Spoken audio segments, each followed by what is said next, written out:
Good morning friends, welcome back to my YouTube channel Excelsior English Classes. Friends, today I will teach you about the types of declarative sentence.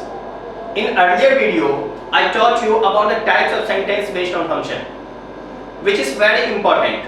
But you know, the types of declarative sentence, types of interrogative sentence, it is also equally important for any kind of competitive exams as well as for your class 12.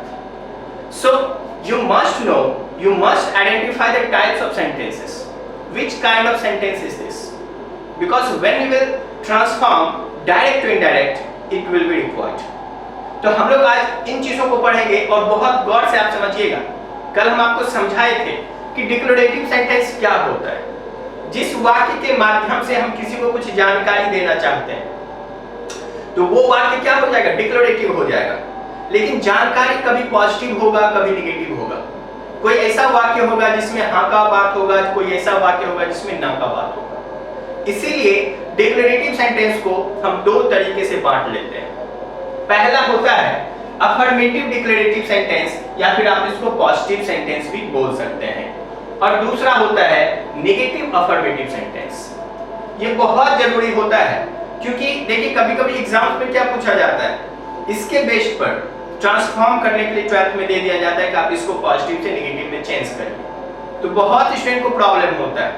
सिर्फ no या note लगा देने से नहीं होगा, हमको देखना पड़ेगा कि वहां पर हम किस तरीके से कौन से वर्ब का प्रयोग करेंगे और उसके साथ क्या यूज होगा, तब जाकर ये चेंज होता है। इसलिए दोस्तों आप बहुत गौर से देखिएगा। अभी हम आपको समझाते हैं अफर्मेटिव और नेगेटिव सेंटेंस क्या होता है, और अगले वाले वीडियो में हम आपको बताएंगे किस तरीके से हम अफर्मेटिव को नेगेटिव में चेंज कर सकते हैं। तो देखिए अफर्मेटिव सेंटेंस क्या होता है। ऐसे वाक्यों में no, not, never, nothing, nobody, none जैसे शब्दों का प्रयोग नहीं होता है।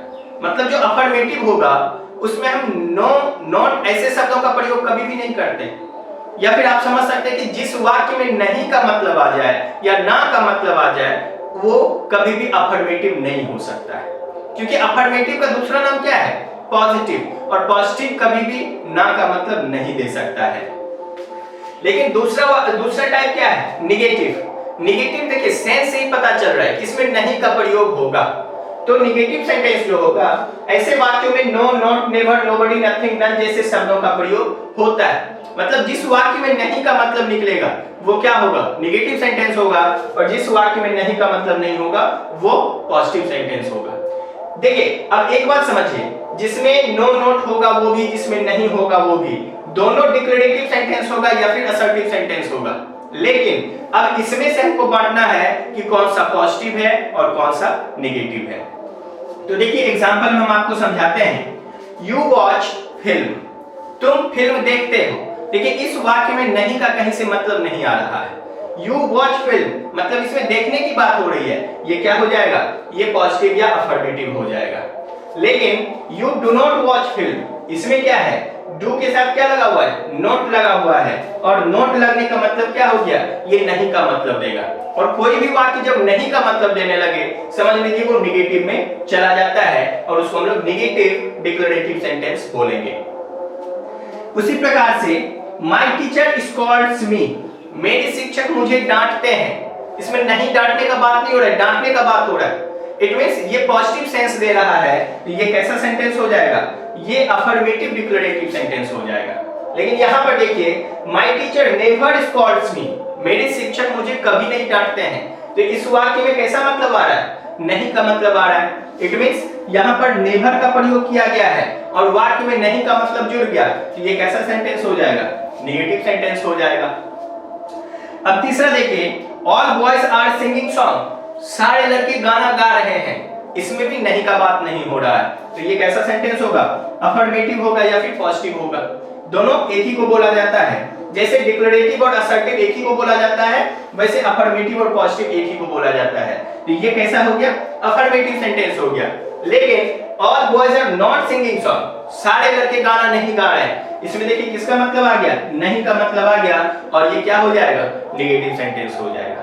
तो आपको एक चीज सीखना है कि जो भी वाक्य अफर्मेटिव होगा या नेगेटिव होगा, दोनों डिक्लेरेटिव ही होगा, लेकिन डिक्लेरेटिव में हमको डिसाइड करना है कि कौन सा पॉजिटिव सेंटेंस है, कौन सा नेगेटिव सेंटेंस है। तो बहुत आसान है, जिस वाक्य में नहीं ना जैसा मतलब आएगा वो क्या हो जाएगा, नेगेटिव, और जिस वाक्य में नहीं का मतलब नहीं आएगा वो क्या हो जाएगा, वो पॉजिटिव हो जाएगा।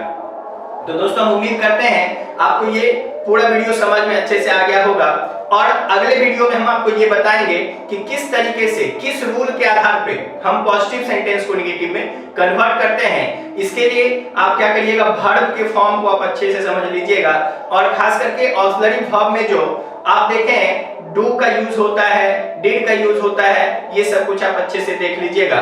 और यहाँ पर जब तक आप वर्ब को अच्छे से नहीं समझेंगे तो आपको ट्रांसफॉर्मेशन में भी दिक्कत होगा। हम बहुत बार आपको कह चुके हैं कि ग्रामर एक ऐसा टॉपिक है जिसमें एक टॉपिक में दूसरा आगे इंटरफेयर करेगा ही करेगा, इसलिए आप सारी चीजों को एक तरीके से पढ़िए जिससे कि आपको कोई भी टॉपिक समझने में दिक्कत नहीं होगा। Thank you.